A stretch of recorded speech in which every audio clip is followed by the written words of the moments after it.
Welcome to EyeCan, a podcast about ophthalmology through a uniquely Canadian lens with Dr. Sarah Ziai and myself, Dr. Guillermo Rocha.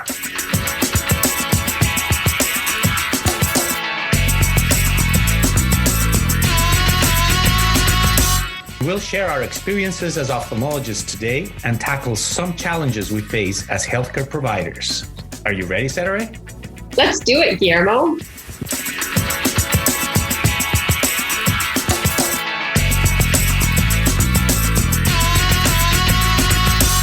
On this episode of EyeCan, we talk to Dr. Hady Saheb, a Montreal-based glaucoma specialist and complex anterior segment surgeon, and glaucoma fellowship director at McGill University.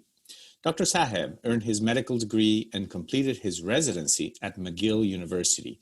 He was then a glaucoma fellow at Bascom Palmer Eye Institute in Miami, and subsequently completed a second fellowship in novel glaucoma surgical devices and complex anterior segment surgery with Dr. Ike Ahmed at the University of Toronto.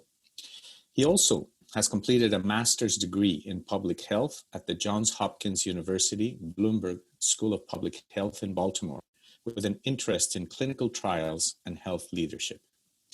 It is a pleasure to have him on this episode because he is currently the chair of the CPD Council for the Canadian Ophthalmological Society, as well as chair of the Tele-ophthalmology Committee for the Association of Ophthalmologists in Quebec. But most importantly, he's a great guy and a very cool surgeon. Hi, Hady. How are you doing? I'm great, Cedere and Guillermo, and thanks for having me, and thanks for your interest in glaucoma. Frankly, congratulations on this podcast. It's what an amazing way to stay in touch and share knowledge and experience with people across the country. So a big congrats to both of you and to the COS. Thank you, and thanks for agreeing to be our guest today. We're so excited to have you. I'm particularly excited. I've known Hady for many years. We actually were in the same year of training, so we go way back to when seems like we were kids in those days, Hady. But anyways, nice to see how your career has evolved over the years, and we're really thrilled to have you come on today to talk to us about glaucoma and innovations in glaucoma. There's so much happening, isn't there? What's going on in the glaucoma world these days? Well, Cedere, there is so much going on in glaucoma. It's amazing to think that almost 10 years into my career, the way I treat glaucoma and think about glaucoma is already so different than when I was in training. And what's even more amazing is that I expect it to continue to look more different in the years to come. And so I think I can go on for hours and hours about the different changes, but to try to put some kind of structure into the innovations are, it's probably worth, thinking about the different aspects of glaucoma care in different categories. So of course, there's medical treatments, so all the drops and the pills and laser treatment for glaucoma. Then there's the surgical treatments as well with, everything related to innovation in MIGS, and there's some surgical innovations outside of MIGS as well. Then there's a whole area of diagnostic care. The diagnostic testing, whether it's visual field or OCT or others, has also really evolved and continues to evolve. And another area that I'm particularly excited about is access to care. I think the way patients will access glaucoma care will evolve significantly in the years to come. And then there are other aspects like artificial intelligence, big data, genetics, neuroprotection. So as you can see, there's really a lot going on in glaucoma care, and all of our patients, their treatment for glaucoma is going to continue to look more and more different in the years to come. So that is really, really exciting, Hady, and you've kind of given us a bird's eye view of the whole aspect, the whole environment of current glaucoma. I remember when I finished my training, there were really very few things, and we sort of stuck to a few things in terms of diagnosis and treatment. Can you share with us a couple of the paradigm shifts that you have seen, perhaps in how we diagnose glaucoma, or perhaps how we are doing things differently in terms of some of the medications available, or even some of the treatment algorithms or sequences that we now have at our disposal? Yeah, so I'd say when we think of the way we diagnose glaucoma, there's no question that our confidence in the way we evaluate imaging, so OCT imaging the optic nerve, is so much higher than it was, even 5 years ago. And so, especially in terms of early diagnosis, the weight we give imaging is so much more than it was some time ago. So I would say that's really a paradigm shift. Interesting, when I work with residents or fellows, they notice how much time I'll spend looking at the imaging in some of those earlier glaucoma cases that I don't think was the case even 5 years ago. And so imaging, one, in terms of the diagnosis, and then also in terms of interventions. The way we think about treatment is also different. There's a lot of new evidence about the role of laser treatment. So SLT treatment is having an increasing role in glaucoma care. And also some of the safer treatments, microinvasive glaucoma surgery. We're thinking about it earlier in the disease spectrum. And why? I think the main reason is all of us that treat glaucoma realize issues with compliance, adherence, and side effects. And, we all would love to find a way to make sure patients are getting their treatment to lower their pressure without worrying about compliance and adherence that we know is an issue for the majority of our patients. And so this idea of interventional glaucoma care is really exciting because that way, the physician taking care of the patient finds a way to lower the pressure and knows that it will be lower without the concerns of the patient forgetting to take the drops or having side effects of the drops and deciding to stop the drops they're taking. So those would be two of the areas that are already different in terms of glaucoma care. And then moving forward, if I think of a paradigm shift, I think the way patients access care, which we'll get the chance to talk about, I'm sure, in a few minutes, is going to change the way we evaluate care, because we'll have to make a decision when we see the patient, which of these patients have to come back to see us, and which of these patients can be seen remotely closer to home, or which of these patients can be seen by another eye care professional if that's appropriate. And so I think this concept of access to care will also be a big part of our glaucoma treatment algorithm moving forward. Are you referring mostly then to the tele-ophthalmology that's been ongoing, that we've been hearing more and more about the past few years, or has that all just been compounded by COVID and the virtual care that we've all sort of been forced into? What does that look like for glaucoma? I imagine it's so different than what Guillermo and I do, which is cornea.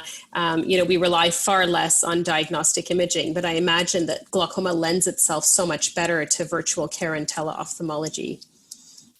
That's an interesting point, Senator, because on some level, glaucoma care can be amenable to virtual care because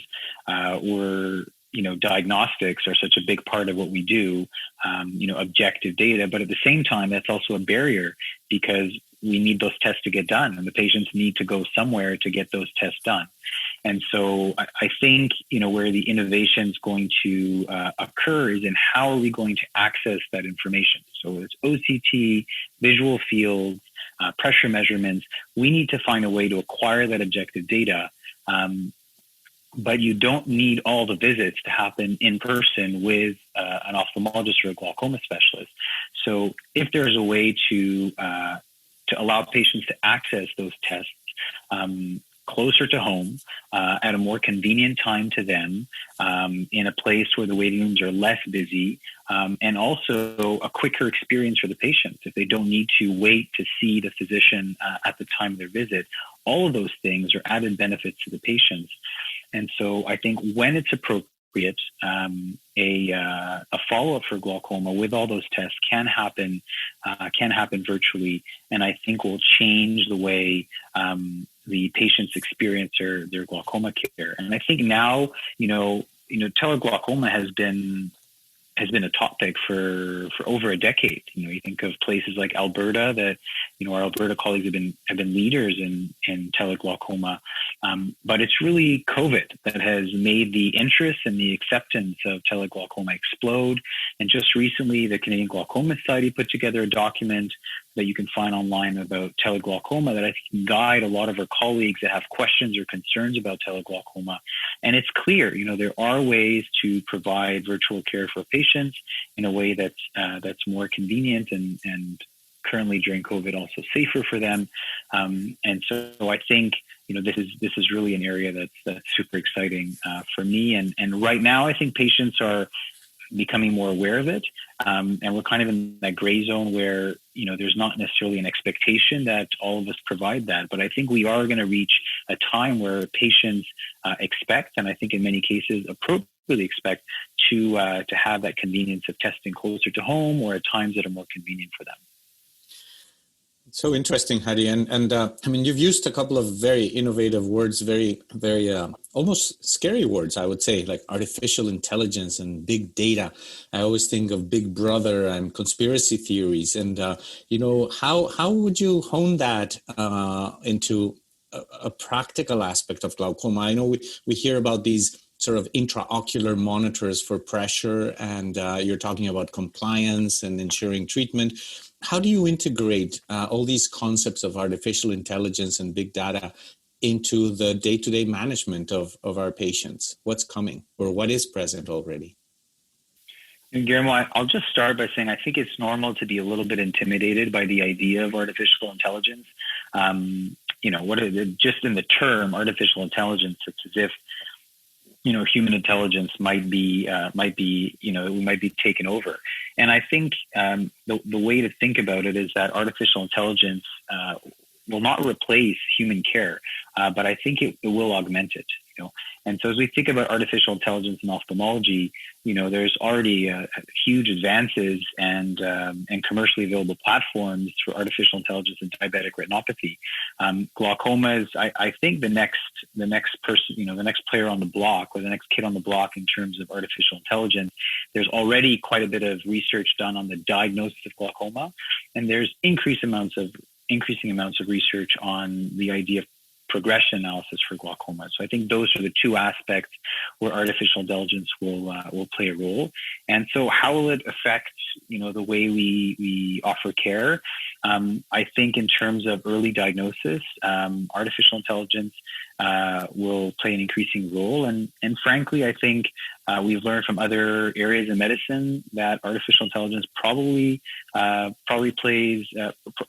do a better job than some of us in terms of the early diagnosis, where there's such a subjective component to the way we make our initial diagnosis of glaucoma. So I think that's one area, the early diagnosis. And I think the idea of screening programs, traditionally we've always thought screening programs, most research projects on most research papers on screening programs is that it's not cost effective, not sensitive and specific enough for glaucoma screening.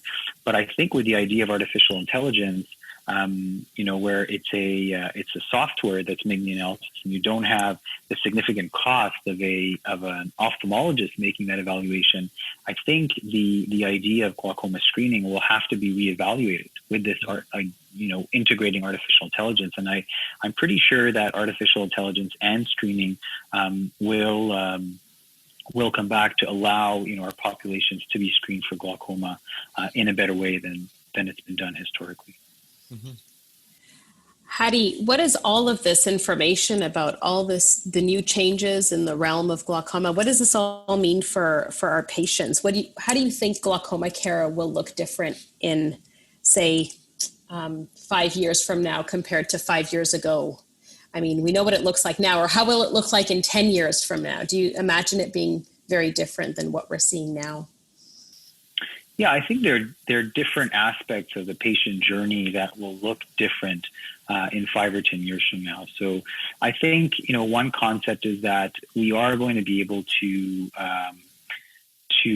have earlier detection of glaucoma. And I think, if I had to put my finger on one thing that's most exciting about this is its earlier detection, because that's what's going to allow us to prevent glaucoma-related blindness. That's really the crux of preventing blindness related to glaucoma. So one is earlier detection, and I think as we detect glaucoma earlier and earlier, awareness of glaucoma in our community, whether it's on the patient side or even the eye care professional side, will be better. I think other aspects of the patient journey that will be different is there'll be a more of a focus on diagnostics. So patients will get more tests. I think they'll get more tests often. I think that they'll be more involved in their care. So whether it's with remote monitoring, so them measuring their pressure in some way, or in having some kind of a pressure sensor implanted in their eye or on their eye, I think patients will be more involved in their care. And then I think patients will have an easier way of being in touch with their eye care providers. And so the communication, I think, right now there's a big barrier to accessing eye care, whereas in the future, I think that barrier will be broken with many of the advantages that we've seen since COVID that will, continue to improve access to care. And I'm hoping that their care will also be more convenient, whether it's doing testing closer to home or doing testing at more convenient times, or also, having those interactions with eye care professionals that are less lengthy, that have less of an impact on their work schedule and their need to, have people come and spend half a day or a full day for each of their glaucoma visits. So I think those are many aspects of the glaucoma patient's journey that's different. And then the final thing also is that they'll probably have more interventions than they did 5 or 10 years ago. So most of our glaucoma patients now, are committed or married to drops for the rest of their life. And I think, medical treatment will remain part of our treatment approach for decades to come. But I think it will be the number of patients on multiple drops a day for their entire lifetime will be less than it is right now because of the other options that we have, whether it's laser treatment or earlier, safer surgical interventions. All those things will allow less patients to need drops.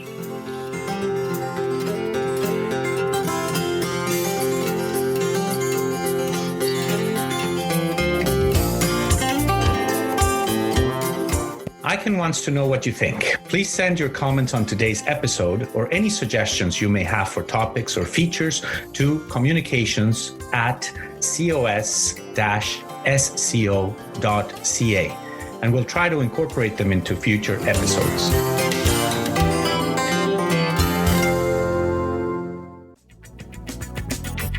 Good evening. My name is Dr. Robert Kunikop. I'm a pediatric ophthalmologist, and I work at the Montreal Children's Hospital of McGill University in Montreal, and I follow the EyeCan podcasts. I'd like to sort of continue on what you said about the interventions right now. And Cedric and I are both corneal surgeons, and we have seen some advances as well, and things that have become more kind of like preemptive treatments, such as cross-linking in keratoconus. In several provinces, it's such a simple and inexpensive treatment that prevents a patient from having a corneal transplant, yet in some provinces, this is not covered. So I'd like to sort of use this as a stepping stone into the MIGS explosion. We have such an alphabet soup of different procedures, different things. Many anterior segment surgeons, general surgeons, or general ophthalmologists start using different techniques. What can you tell us in terms of, for the general ophthalmologist, should they learn a number of techniques, or should they hone on one single technique? Which ones are the top winners, and how do you see that evolving in the next few years in terms of the location of the MIGS device and how they will affect the care? So I think a useful way to start that conversation is to break it down into different categories of MIGS treatments. So MIGS surgeries are classically separated into where they affect the drainage pathway anatomically. So Schlemm canal procedures are the most common MIGS procedures. So they can either be implants into Schlemm's canal, so the trabecular meshwork, or some kind of procedure to slice or remove the trabecular meshwork. And then there's the suprachoroidal procedures where you connect the anterior chamber to the suprachoroidal space. And then finally, the subconjunctival space where you connect the anterior chamber to the subconjunctival space, creating a bleb. And so, you're asking, should general ophthalmologists perform or aim to perform all these procedures or not? And I think, the best thing is for anybody wanting to offer these treatments to their patients is to, pick one or two treatments per category and get really comfortable with them. And, I think this is one of the challenges that a lot of our colleagues have, is that there's there's so many treatments available right now, is how do you make that decision? And I think, it's a combination of a number of things. I would start with, what's the evidence? Try to make an evidence-based decision as to, which procedures have been shown to work best. And then also your comfort, your surgical comfort with the different procedures. So to try them, but to see which ones work best in your hands. And then the final aspect is customizing the procedure choice to the kind of patient population you have. So if you tend to see heavier glaucoma patients, then within the mixed spectrum, you're going to have to choose something that works better in the more advanced patients, has a little bit more efficacy. And then if the kinds of patients in your patient population on the milder end of the spectrum, of course, you would lean towards some of the less invasive procedures. Hady, this is a question that I hear all the time from patients, and maybe we should just answer it and settle it. Does diet play a factor in glaucoma? Cedar, I get that question all the time. And, the first thing you want to tell patients is diet is great for so many things. So the glaucoma related answer is I'm not, I haven't been convinced of any of the studies for the role of diet and glaucoma. There's some suggestions about ginkgo biloba, but by and large, there's nothing really proven to link the benefits of changing your diet and glaucoma. That being said, I think it's a wonderful opportunity to remind patients, having a good diet is great for many aspects of your health, specifically for your eyes and mostly retinal conditions. Eating green leafy vegetables are useful. And then there's actually been a recent study looking at the role of being physically fit. So they compared patients that performed regular exercise with patients who didn't perform regular exercise and found that the rates of visual field progression were slower in the group of patients who did exercise. So, what a wonderful opportunity to remind all our glaucoma patients, staying fit is useful. We tend to, in glaucoma, there's often a fear of doing certain exercises like head down positions or yoga because of the increase in intraocular pressure with these head down positions. And so I almost feel like most of my colleagues are hesitant to recommend exercise. And, I certainly with this recent paper have taken this as a reminder and opportunity to encourage patients to be fit. And, I'll mention that head down positions for prolonged periods of time might be concerning, but generally the idea of being physically fit and active is a great thing to recommend to our patients.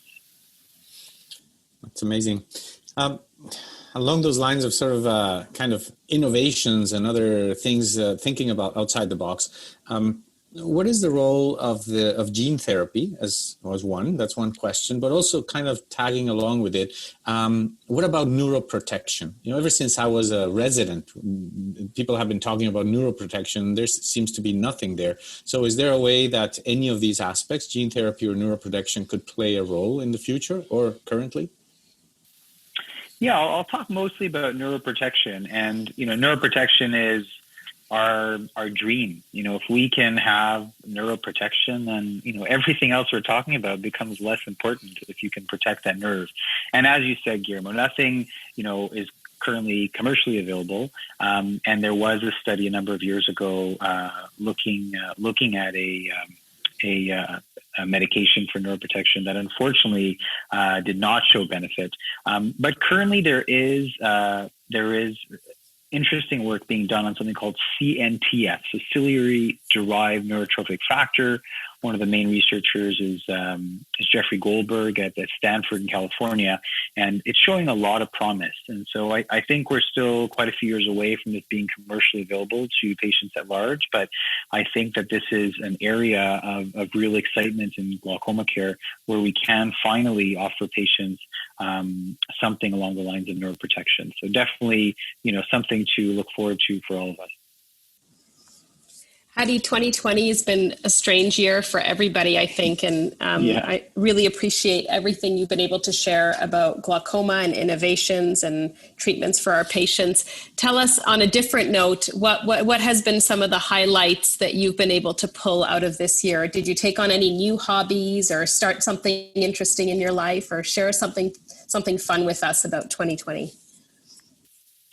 Something fun. I mean, I think like so many other people, I did some baking, and during the first wave, I made the best olive bread bread I've ever had, and so good that I think I 5 times in 2 weeks, and ended up offering everybody that was willing to take food for me during the first wave.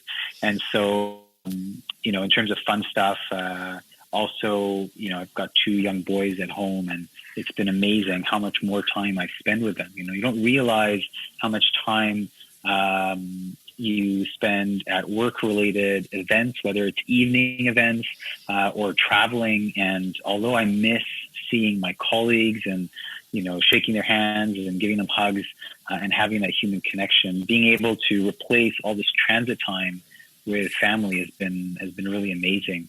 And I think there's also an ability to just approach one day at a time, which I, probably had trouble doing, like many of us control freaks type A personalities in ophthalmology. It's just, you're forced to take things one day at a time, and also be grateful for actually being able to work. Like going into work when I couldn't do that for a few months every day, and still, we're many months into the second wave, or many months into going back to work, and it still feels great to walk into the clinic or the OR and know that I can spend the day doing something that I love, that I feel is impactful. So I'm shy to say that I'm probably better now than I was pre-COVID, but I think many aspects of my life are better. And one amazing thing also is physical health. I have more time, so I do more exercise and have a little bit more consistent with exercise. So Cedric, thanks for asking. I'm doing great. COVID has been good on many levels. It's amazing that you found this opportunity to grow even more, Hady. And part of that growth also has been your new role as chair of the CPD committee for the COS. Can you give us a little bit of an advance as to what your plans are moving forward in the next couple of years? I think the first thing I'd like to say is I think the CPD group at the COS has already done, an amazing job. So I'm walking into this position where so much has already been accomplished. The COS annual meeting is the highlight of the COS's activities. And so, I'm definitely benefiting from all those historical successes. But I think the year 2020 is making it such that we have to think about how to do things differently. How are we going to be able to provide, educational value to our colleagues in a world that looks so different, where we can't rely on the old model of the COS annual meeting, where so many of our colleagues, get into a plane and come together. And so I think, innovating in the way we provide education virtually is important. And, we have to go beyond the basics of the Zoom meeting. So, last year was the 2020 COS meeting was our first adventure with that. And I think 2021 will prove to be even more exciting. And we're looking at other ways to be in touch. So this is a great example. Guillermo, you and Cedric have taken on this amazing podcast, which we wholeheartedly support and cheerlead at the level of the CPD Council. And so we're open to different ways of doing things, and excited to hear ideas from colleagues across the country. But certainly we're looking at making sure that we're providing value and in different avenues than we were before 2020. Great. Thanks so much for joining us, Hady. And I personally am waiting for my loaf of olive bread sometime in the mail in the next few weeks. Send it over as well. Thanks very much. Thank you so much, Hady. It's always great to talk to you and catch up. Well, how wonderful is it to talk about something I love with 2 awesome people. So kudos again for this amazing successful podcast. And thanks for staying in touch with colleagues across Canada. All the best. Thank you. Thank you.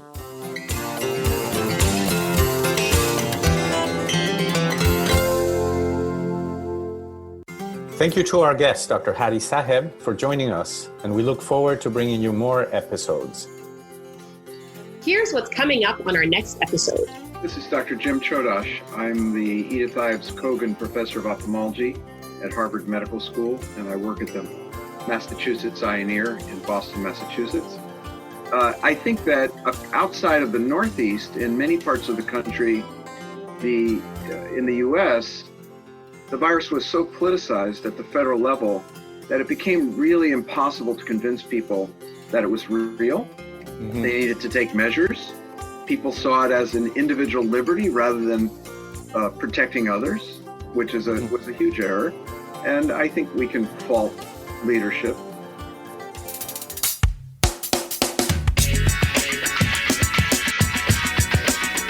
EyeCan wants to know what you think. Please send your comments on today's episode or any suggestions you may have for topics or features to communications@cos-sco.ca, and we'll try to incorporate them into future episodes.